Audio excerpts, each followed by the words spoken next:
gym floor and the AstroTurf. Yeah, slightly. Yeah, definitely. All real plants? All real, 180 plants on board. Okay. So, yeah. Aha, I see a kitchen developing. See, so I bought the kitchen off of eBay for £64. It's real solid oak. I had to carry it across a gorge in someone's back garden. They were getting new foundations laid for an extension. And I was like, oh, this is great. You know, I'd never drove a van before. I was loading it into the back of a van, sanded it all down, basically had to build it back into a sort of system that would work for my layout. So these are obviously two very different pieces of the kitchen. So I had to cut off the legs of this one and then fabricate an extra bit onto the back here, create an Most out importantly, section. you've kept the wine rack there. Yeah, no, they're tiny little, really useless drawers actually. Oh. But I did add a wine rack exactly next to it, which hopefully you'll see on some other pictures. So, no, okay, I see this. So you're building the seat, there it is. See. With all your plants. Indeed, yeah. Beautiful. Yeah, and just wanted to create some beautiful zoning with the end of the kitchen? Yeah, so I created this using epoxy resin. So again, DIY. You only have about 2 hours before the resin sets, so working really fast with a hairdryer to get that marbling effect. Yeah.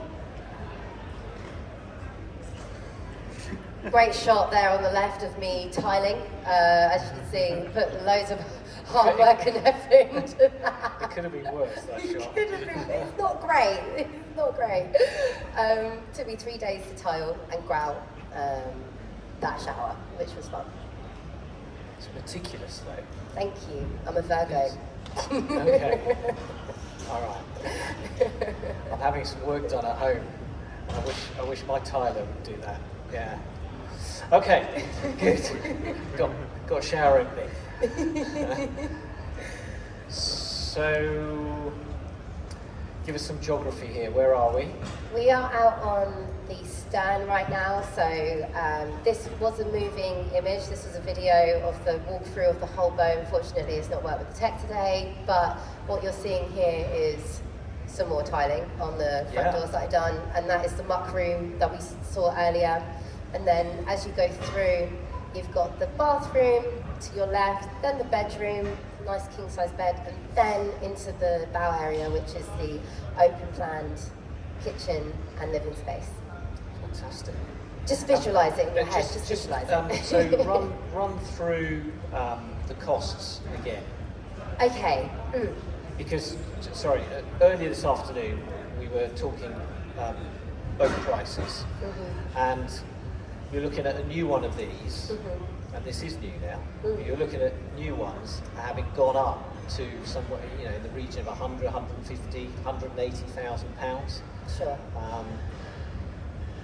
But you didn't get close to that, did you? No, so my original budget was £120,000. I knew I'd have to be investing at some point. The $100,000 once converted came to about £78,000. I spent £16,000 on electrics, £6,000 on plumbing, and the rest was pretty much up to me. With the increase of price of ply, that was an astronomical amount that I had not foreseen, but the actual shell, the hull, 47,000, which included the Barris engine, 65 brake horsepower, subfloor, spray foam and battening, and then on top of that was all of the glass work, which was bespoke, made to my specs. So looking at, I think it was about £4,000 for the side windows, an extra £2,000 for the front bow section windows, which were double glazed glass, and then obviously the 2 big skylights on top. So I think, give or take, 105k all in. Okay, it's amazing, really. Is that the video that's ready to go? Just images, no video. Just the images, okay. Sadly, sorry. So we've seen that one. Okay. Now I'm getting a feel for it. And what about the decorating design? Did you have any help with that, the interior decorating? Because there's clearly a kind of a thought gone through it. There's a thread. Yeah, myself and I had many conversations. Yeah, me and my other personalities were like, is this going to be okay? Does this look good? But you never go into a build without an idea and a theme.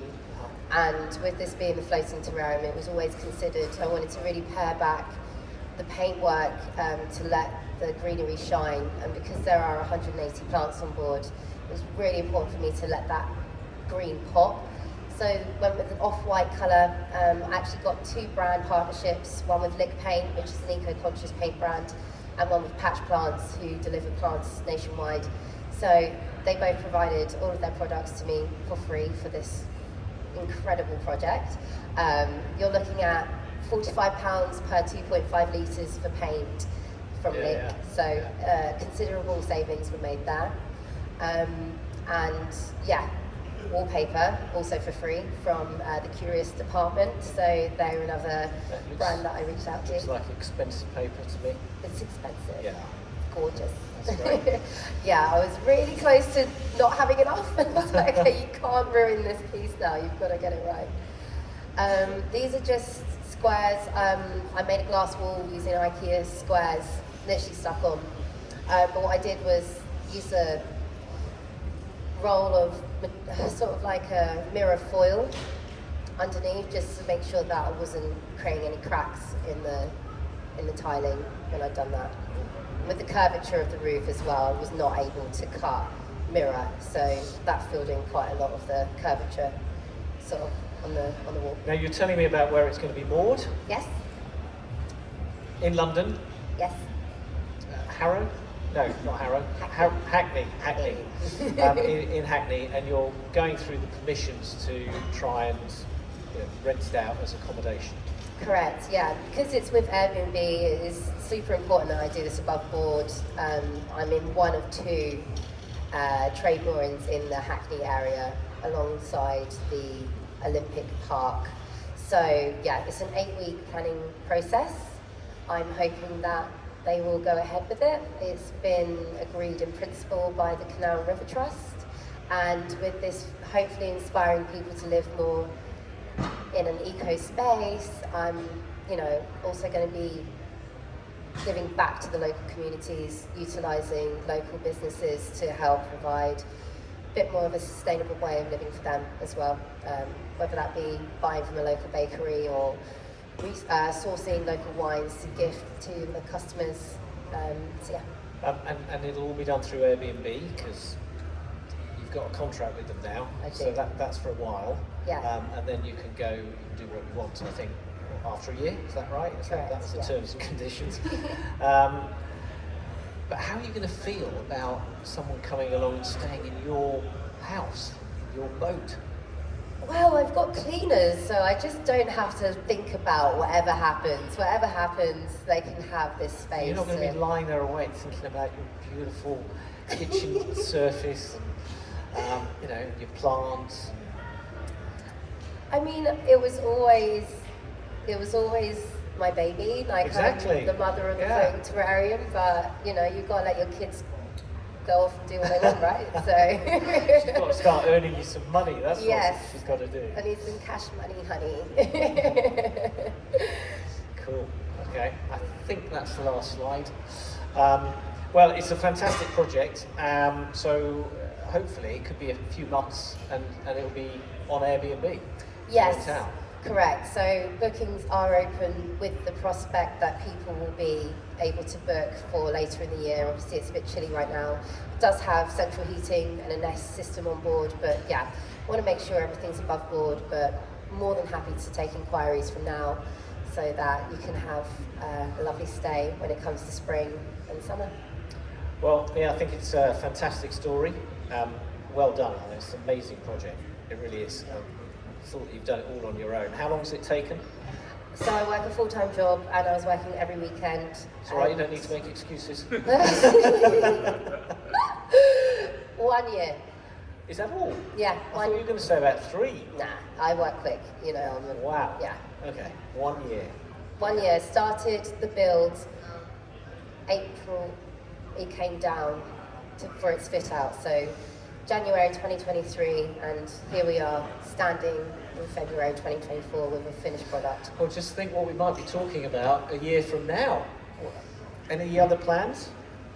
But just get this one done. Yeah. Okay. Let's see how this one goes first. Yes, question. Can you tell us the size of it, please? You said it was a wide beam, but what size? So it's a lovely 52 by 10 foot wide beam cruiser.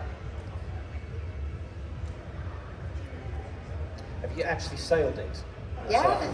Yeah? You Yeah. got it there? Yeah, well, Calvin, who is a boat mover, he not only trained me how to use it, but also realised that we had a sinking boat 2 days into our sail down from Right. P&S Marina in Watford. So, yeah, I had 3 days on the canals doing all the locks, and I'm by no means a captain, but I definitely am a pirate, and I'll work it out, you know, Fantastic. continue to learn.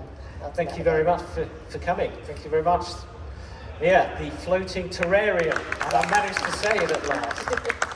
Thanks, Alan. And that concludes our stage talks for today. Got another full pack day tomorrow, so we'll see you then. Bye-bye. Thank you.